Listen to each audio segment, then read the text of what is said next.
Un lugar in between is a space for anyone who has ever felt in between places, cultures, or identities. I am Andrea, your host. In each episode, I talk with migrants, refugees, and people on the move about how change shapes us and how we build belonging along the way. This is a space to reflect, to be seen, and to build a more inclusive world. Hi, welcome back to another episode of Un Lugar in Between. First, I want to thank you all the people that are listening to us today. And if it is the first time that you are listening to the podcast, welcome. If you choose this episode, probably it's because you have been feeling this midst of belonging everywhere and nowhere at the same time. And today I am joined by Ksenia Votinova-Arnaud, who has lived across many countries and cultures, and her story takes us right into that feeling. So we will be exploring that feeling and how she lived this feeling during her life. And we'll talk about her journey, how migration has shaped her, and the tools that have helped her adapt along the way.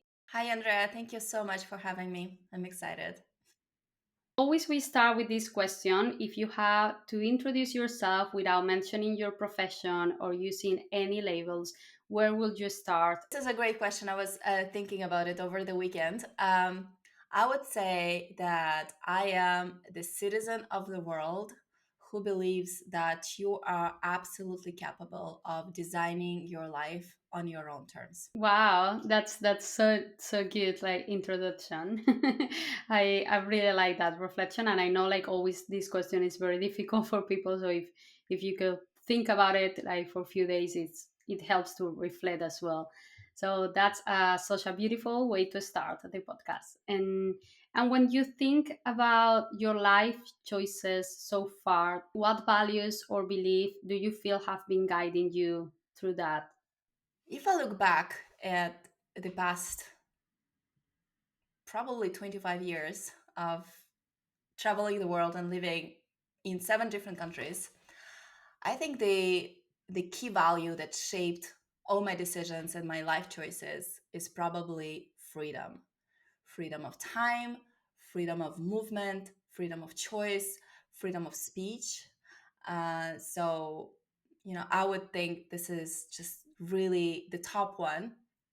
But if I dive a little bit deeper, I think there's also the value of impact, because I really strongly believe that all of us can be that force for good in the world, that we can have a small impact just on a small scale for people around us and who are really close to us, including our friends and family or our community.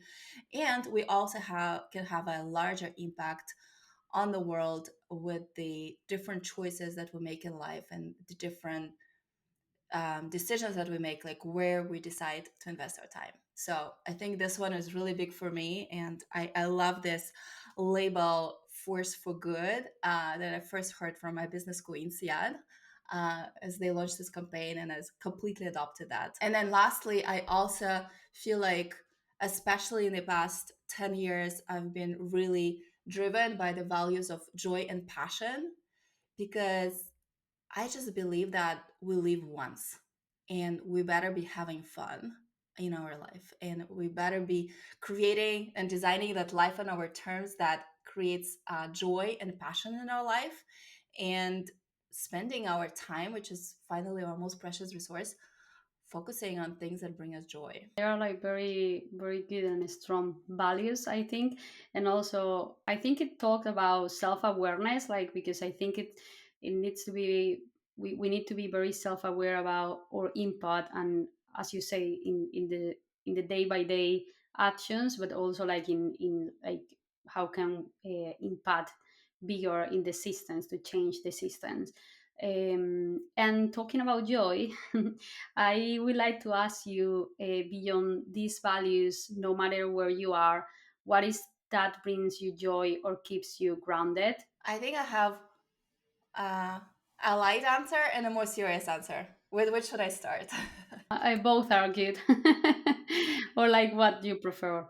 If I start with a more serious answer, is So this is a tool that I actually learned in Bali when I was living there, about building this vault of the special moments in your life and the different memories that you experience that bring you joy. And I started doing it when I was in Bali. I remember the first moment that I recorded in my memory was just me swimming in my swimming pool on the weekend, and it was just so beautiful, surrounded by this tropical garden. I can still see this image. And the tool is basically when you find yourself in that moment when you just feel so good, it brings you so much joy. You record every single detail, like everything you see, everything you feel, everything you smell, everything you hear, and you just consciously record it as it was your Google Drive, but in your head, so that you can play it over and over again when you need it. So for the past decade, I've been building this vault of joyful memories and sharing that with my friends and with my clients. And just I have so many moments there right now that I can just like simply pull out, starting from walking on the beach in Corsica or sliding downhill in the French Alps when we go skiing, or like a special moment with friends. And it just so helpful for me to reconnect myself back to that state of joy when I really need it. The exercise is just think about these memories and like putting like somewhere or writing or like oh, You just record it in your head. So okay. when you feel that moment, you're just saying to yourself, I'm going to record it so I can play it back later. And what you do, Okay. you just live this moment, but very consciously, thinking is like, okay, what kind of flowers am I seeing right now? Like what colors are the different things? You just consciously try to remember it. And then I don't know, maybe the next day or the week later, you try to play it again. Like you close your eyes and you just imagine yourself there. And then a decade later, you can still play it back because you've just remembered it so well. Like like in school when you were recording things by heart, but it's exactly the same thing, just with the joyful moments. That reminds me this movie about like the core memories. I don't remember the name in English of the movie. The one of the emotions, intensamente in Spanish, but I don't remember in English the name. But it's like about these core memories that go like into your system. So this exercise helps us to, yeah, I like the idea. It's like taking a photography, like in your mind. But I am not sure if I will remember. I hope I remember like later. But like, yeah, I am just more worried like to forget them. Definitely takes practice, like with everything. But if you can go back to it the next day, or maybe if a week later, and then Yeah. the more you come back to it, the more you kind of like remember it, relive it. Yeah. Can you tell us one moment that come to your mind now that you can play back? Well, one of the moments could be the walk we did on a trip with my friends, two of my friends. We went on summer holidays to Ibiza, and then we were walking by the beach on this hillside. And I taught them the exercise, and I said, "Okay, let's just all of us stop right now.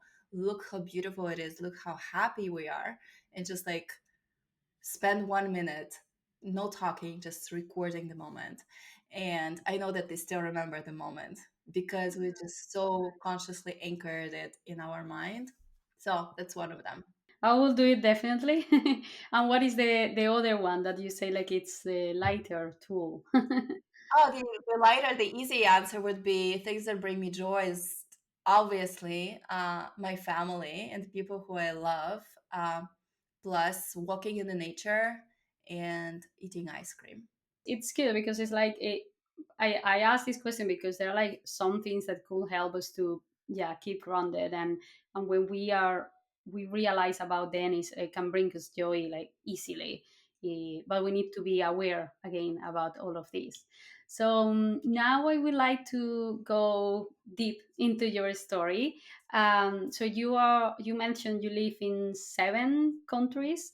So, can you walk us through some of those big moves and what shaped your decisions each time? Sure, I'll try to be short because my story is so long. Um, so I was born in the Soviet Union in a big industrial city in the Ural Mountains, which is Russia right now. But I never really felt any sense of belonging there. As long as I remember myself, I always wanted to move and live abroad. So my first move was when I was 16, and I got an opportunity to study as an exchange student in the United States in a high school in West Virginia, and live there for a year on the farm, which was absolutely amazing experience for me, and which really opened my eyes to the fact that I do want to live abroad. That there's I don't want to go back to my home country. But I still had to go back, do my studies, and then during the summer holidays, while I was doing my university studies there, I took every opportunity to go abroad on the work and travel programs or work and study programs. So that way, I went back to the United States for 4 months, and then the summer after, I went to Ireland for 4 months, 3 to 4 months, and studied and worked there. And then finally, when I finished my studies and I was 21, I moved to Paris to do my master's degree in business here. And I remember the first day I got to Paris, I just dropped my bags, took the metro, and went straight to the Tuileries Garden in the center of Paris, and just started walking from there, just walking, walking, walking everywhere. And I felt like this is my home. And now it makes me think it's so funny because I literally live 5 minutes walk from that garden right now. Like it's our like the playground of my kids. But I just like felt that sense of connection, and absolutely loved France and Paris. And I've been living here for the past 22 years. But also during this 22 years, I had an expat life. But each time I was living to live in a different country, my home base was Paris to come back to. So when I was 27, I did my MBA at INSEAD, which is a very international business school. And I did their MBA program, which is on two campuses. One is in France, and the other one is in Singapore. And even though I had to do most of my studies in France for legal reasons, I did get to go to Singapore for 3 months to study there. And that completely opened my eyes when it comes to Asia and all the different cultures there and the different opportunities. So my first job after that MBA was in Bali, where I was hired as a general manager to run a luxury hospitality company, and work with a team of Indonesian people. And then after my experience in Bali, my next move was when I decided to expatriate myself to Buenos Aires, because at that time I already started my own business, which I was running completely online with virtual teams located all over the world. So we didn't have a physical office, and I could be based anywhere. And I did travel for a little bit across Asia, but then I just wanted to accomplish my long-time dream of learning tango in Buenos Aires.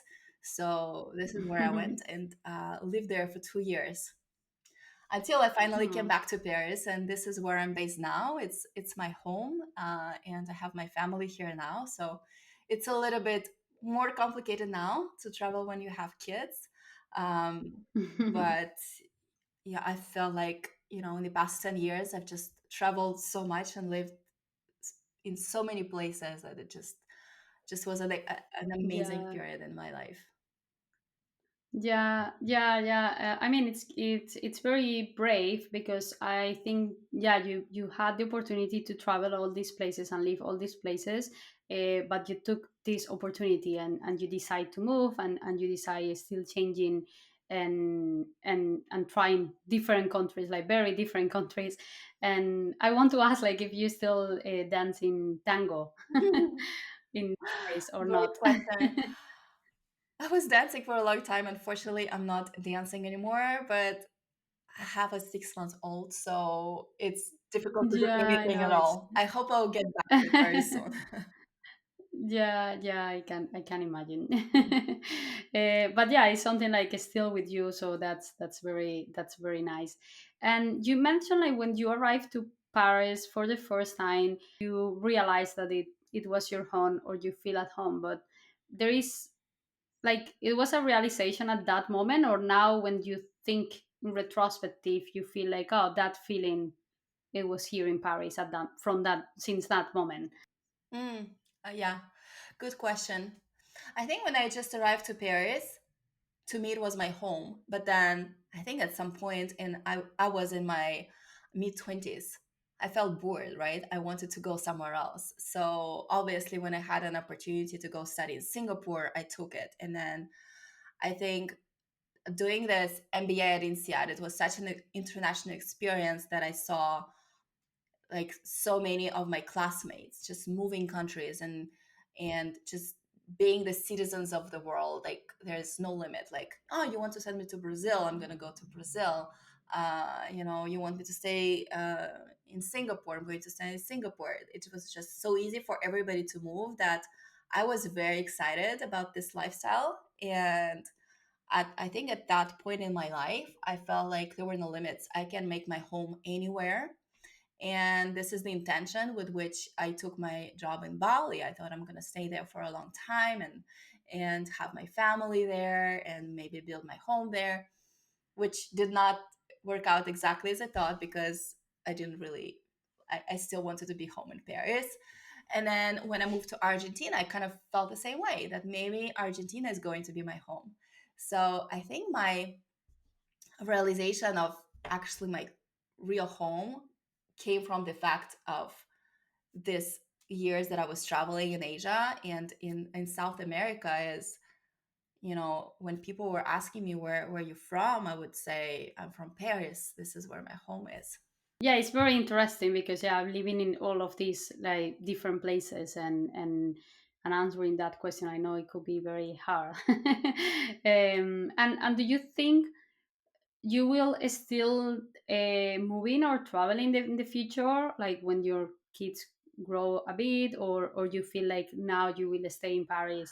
I'm pretty sure that we're going to move somewhere. I think it's such an amazing experience for to show to your kids, to live somewhere else and to adapt to a different culture, that they absolutely need to have it. And if I can give it to them before they give it to themselves because they grow up, that would definitely be amazing. So I am completely open.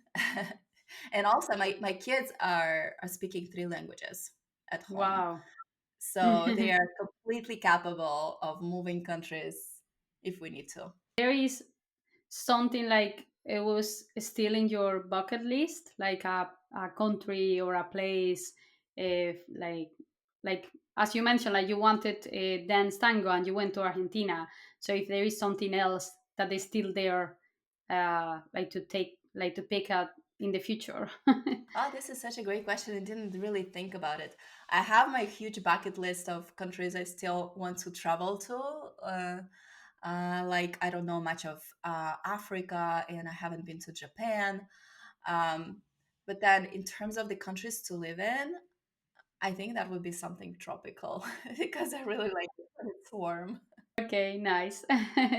Yeah, that's that. I will ask you this in a few years. Yes, please do. um, so moving so often comes with both challenges and opportunities.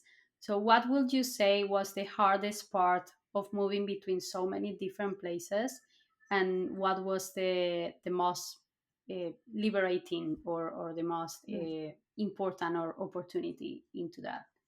Yeah.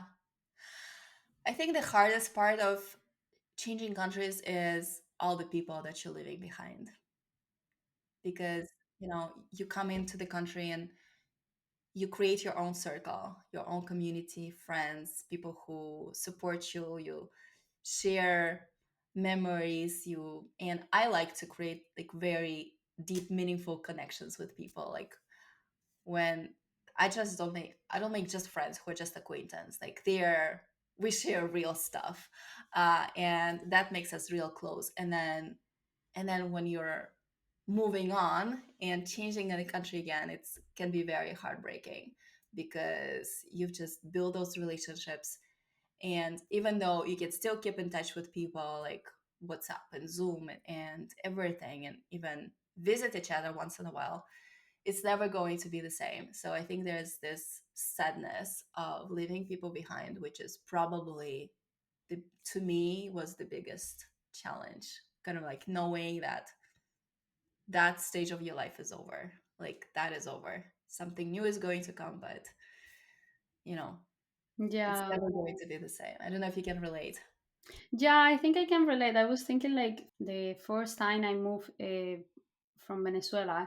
Yeah, it was like this grief of like missing things of the people that I left there, because of course we are still in touch, and with my friends living in different countries, for example, right now we are still in touch, but you miss things of the day by day. There are like things that you just share with the people in your day by day. Yeah, like my friends now, they are like all around the world, and when I visit them I notice things that, oh, but you don't share this with me when I am like, through WhatsApp. So I think like it took me a while to accept like, okay, you will miss that, and this come with the decision to leave the country, or well, in that case in Venezuela. But when I left Spain as well to the UK, is the same, like I so yeah, that's very, very hard. But yeah, and what was the most liberating for you, or like the most important opportunity? The most liberating part is probably linked back to my value of freedom. It's the realization that, you know, we are free to move, that, at least in my case, I know it's not the case for everyone, but in my case, it was, it is my choice to move on and to change countries. And I have the freedom to go back if I want to. And and also because of the fact that I am my own boss, I build my business, which is completely online, virtual, can be delivered from any country in the world as long as I have an internet connection. Um, so I think that is very, very liberating to know, and that is also why that I'm trying to help other women in tech build businesses like this so that they can have that freedom, which is not only the freedom of time, but also the freedom of movement and the freedom of designing the life that you want, and that your business adapts and helps you create the lifestyle that you want to have. And if that lifestyle is changing countries every 2 years, that's absolutely possible as well. Yeah, yeah, that's very aligned with yeah, with your background and your values. I want to go back a bit to, because you mentioned you were in Bali, you were working closely with Indonesian people. So how did that experience shape your understanding about this cross culture work? Because in Bali, you were, well, from my understanding, you were working mostly with Indonesian people. So I suppose it was hard for you at the beginning because you were arriving there. But how was that experience, and how you transfer that experience to now? I don't know, where are your clients, or the people you work with? But if you see a relation between one of another experience. Yeah. Yeah, you're absolutely right. When I arrived to Bali, um, I was managing a team of only Indonesian people. There were 20 people in the office and there were 200 people on site. And I was in my early 30s. And so imagine me arriving to Bali, this young white woman who speaks only English, not a word of Indonesian, Bahasa Indonesian. Uh, and just bringing her Western ways into saying, this is how we're going to run business right now. These are the things that we're going to do. And it was very hard for me in the beginning because they were not taking me seriously. They were mostly men. They were mostly older than me. They've been working in this industry for a long time, and I was very new to this industry. And even though I had the right ideas and skills to do the job that I was hired to do, I think I was still very young as a manager to understand some very simple realities. Is that you need to adapt to people and you need to adapt to the culture you're in. So there was a lot of resistance uh, to me as a manager, and in the beginning I just couldn't understand what is it that I'm doing wrong, until I realized that you cannot walk into a new culture with your own ways. First, you need to understand the people, the culture, where they're coming from, and give them that opportunity to teach you what they know before you try to provide any kind of a solution to them.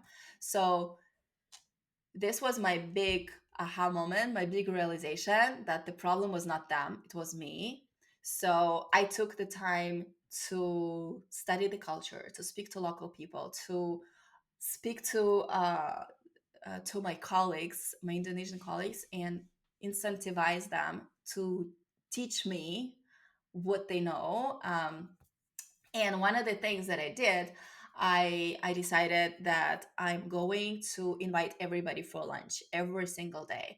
And I was having lunch with different teams on different days, and I was paying for lunch. The only rule was you take me to the most local restaurant that no expat will ever find, and you make me experience something new that I've never seen before. And they took up this challenge. They were very excited about it, and it was even like a joke of like, who will shock Ksenia more than others. So they would take me to this like really crazy places, and they will show me how they eat with their hands, and I would be like, oh my god, I cannot eat with my hands. um, and it allowed us to create this connection. Like, it allowed for me to show them that I really respect the culture and I really want to understand and learn, and for them to open up to me and give me a break, that you are a foreigner, we're going to help you, you know understand better how to manage us so that we can all win. And so, to answer your question of how that experience shaped all my next experiences and what I'm doing today, it absolutely did. Like, now it's my first rule of thumb. Don't walk into a new culture with your own rules. Try to understand who they are, where they're coming from, learn about them first, and then contribute what you have to do.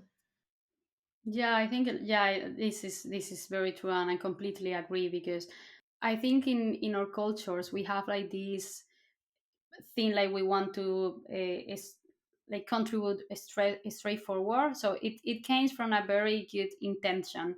But the first thing that we want to, especially starting a job, we want to propose something, propose solutions, and just doing. But sometimes it's not like that. I mean, most of the times it's not like that. You need to start like listening and like building these relationships. And I think that's a perfect example, like what you did like with the lunch. I really like that idea. And how you can meet your colleagues and the people that you will work with, and in more deep way, and they can see, and you can build that trust with them, and it will be better for working after for all of you. So the I think that's a very good example, and thank you for sharing. And I want to pick up something that resonates a lot, like when we talk about this episode, and you mentioned at the beginning that you identify as a citizen of the world.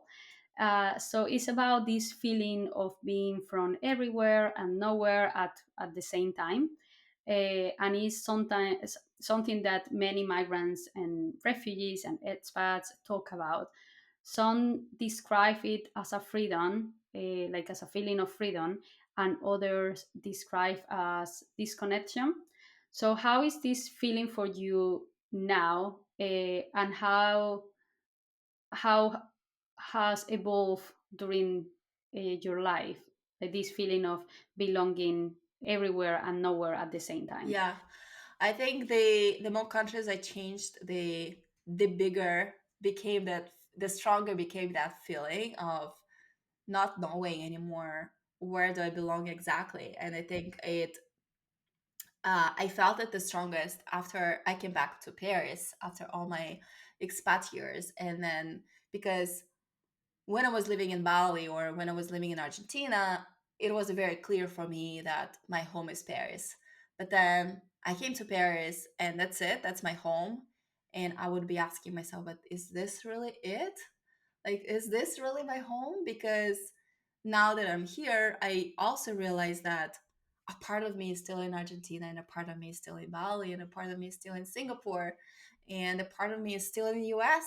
And it's all kind of mixed up, it's so confusing. And so the way I look at it right now is, well, as a coach, I try to put everything in a positive and empowering way. So I see it more as a sense of, again, freedom and empowerment. That um, maybe I don't belong anywhere, but at the same time, I belong everywhere. And it's just a question of choice where I want to live today. And I know for a fact that if tomorrow I have to move to London or to Dubai or in a small island in the Caribbean, I'm going to make it my home just like this because I've done it already so many times. And for me, your home is actually yourself and people around you and all these relationships and connections you build around you, and also this vault of the memories, joyful memories we talked about in the beginning. Like, you're taking it all with you, and it's not about your physical possessions, which, believe me, in the past 20 years I've just lost so many of them because of the moves. All of those don't matter. What really matters is your experience, your memories, the people who are closest to you, and that's how you make your home. Yeah, I think it's a yeah, it's a beautiful way to see it. I would like to ask if it was a moment that you feel the opposite and how do you handle that. Was a moment that you feel disconnected or how do you handle that? Because I know you have like tools as a coach to become like these thoughts and these feelings into like these reflections. But if it was a moment in the past that you feel the opposite, I would like to I know. think it happened. I had this moment every single time I moved. Every single time I would come to a new Okay. country, I would feel like, oh my God, what have I done? It's so different and it's so new, and I don't know if I'll be able to adapt. Um, and yeah, you feel very, in the beginning, you felt very disconnected from the place until you make that conscious decision to try to integrate and be a part of it.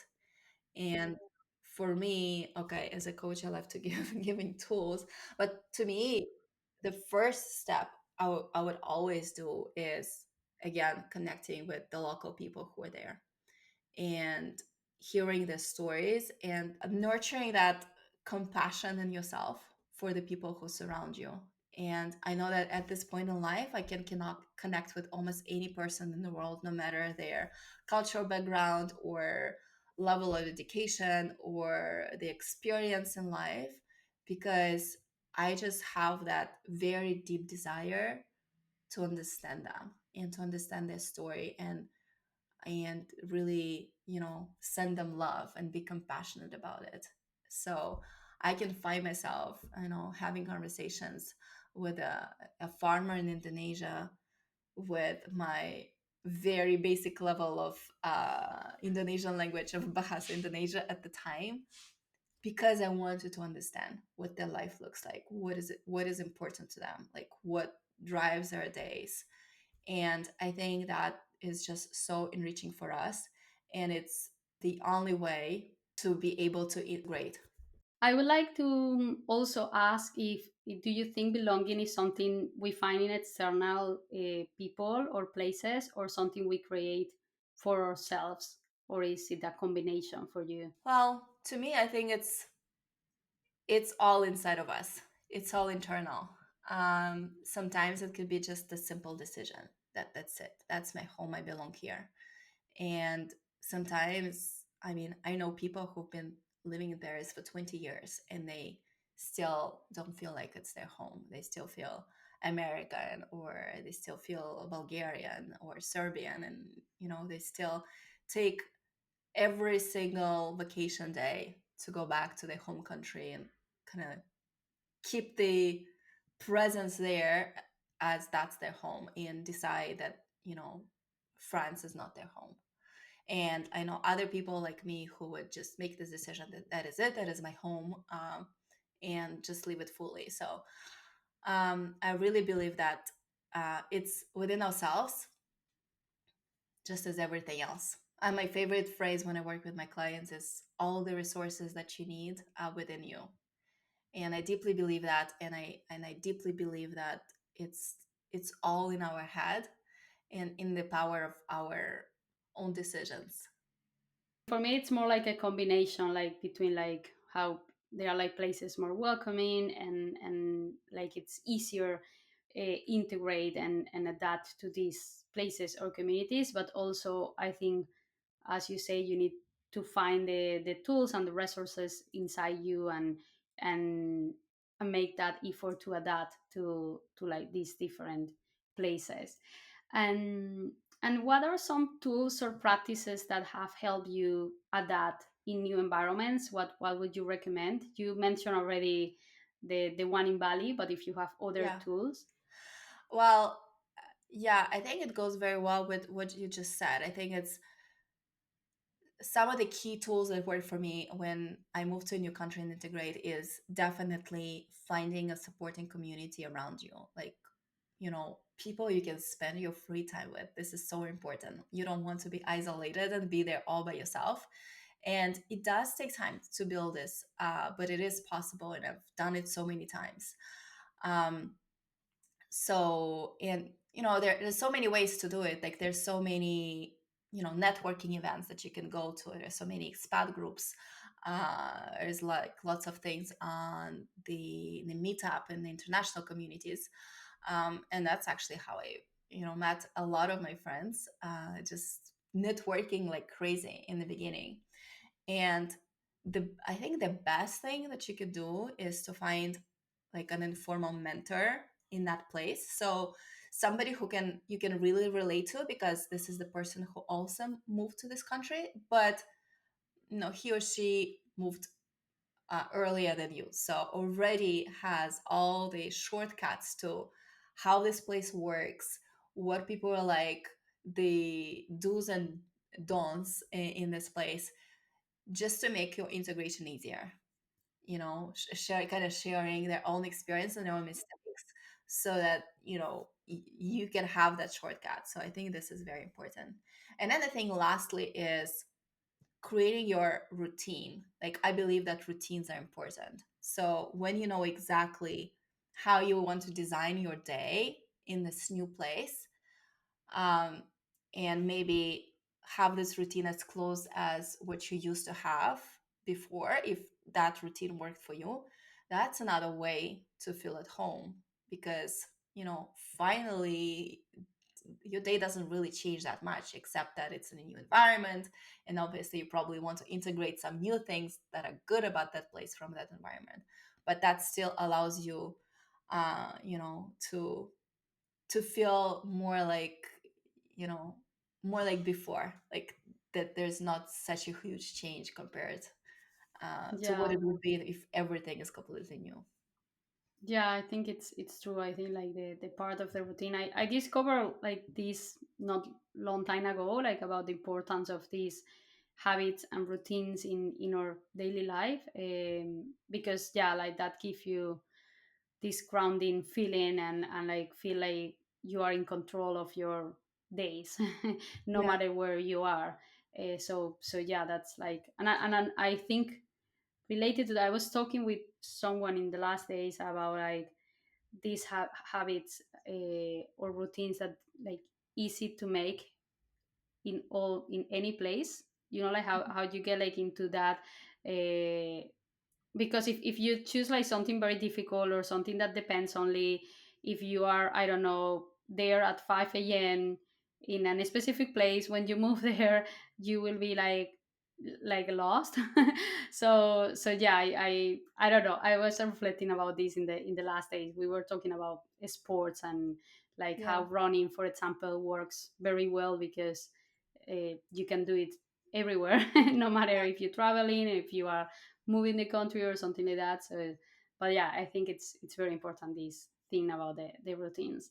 Yeah, I would And add that maybe definitely make it easy for you, right? yeah. As with every routine, you start easy and then you get more advanced. And I can give an example of when I just started my tech business, and in the first, I think, 6 months to a year, I was just traveling across Asia because that was my dream, right? After my corporate job in Bali, I just wanted the freedom to work from anywhere. So I would just go like to a beach in Thailand or in Malaysia, and or like to a new place and just have my laptop.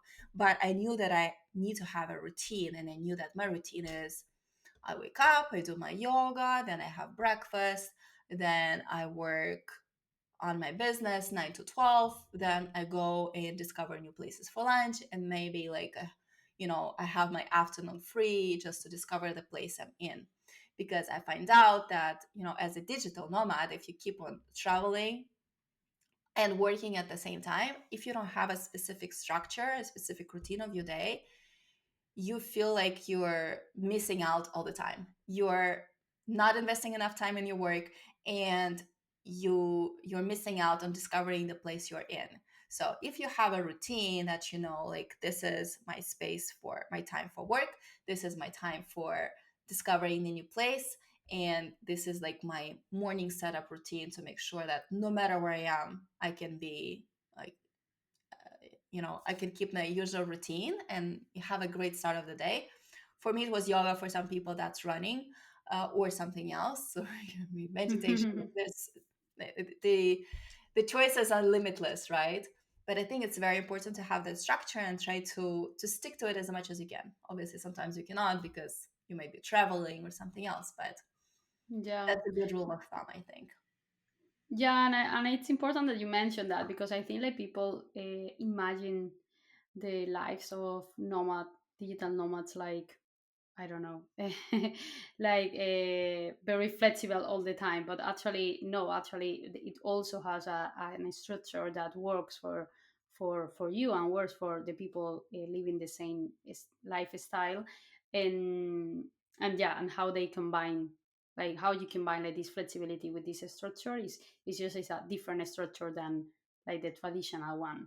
We are going to the end of the episode, and I have two more questions. So the first one is, if someone listening right now is struggling with this feeling of belonging nowhere and everywhere at the same time, what would you say to them? Well, I would say reframe the question. Think about belonging everywhere, and that the world is your playground. And how can that empower you? And how can that allow you to do anything that you want and be anyone that you want, anywhere that you want? That's an amazing freedom that is, a great privilege. Yeah, I think it is. Thank you, Senia. And the last one is, what question would you like people to reflect on after hearing your story? So, like one powerful question that you want that keep with them in their mind. Yeah. Well, I would say, if you could design your life on your own terms, what would that life look like? And a follow-up question to that is, now that you know what your dream life looks like, what first step could you take today to get closer to it? Because I absolutely believe that it is possible for all of us. Thank you so much. That's a very good question, and I will I will take the time myself actually to reflect about it too. And thank you for sharing your story and your reflections with us. It was very interesting and inspiring conversation.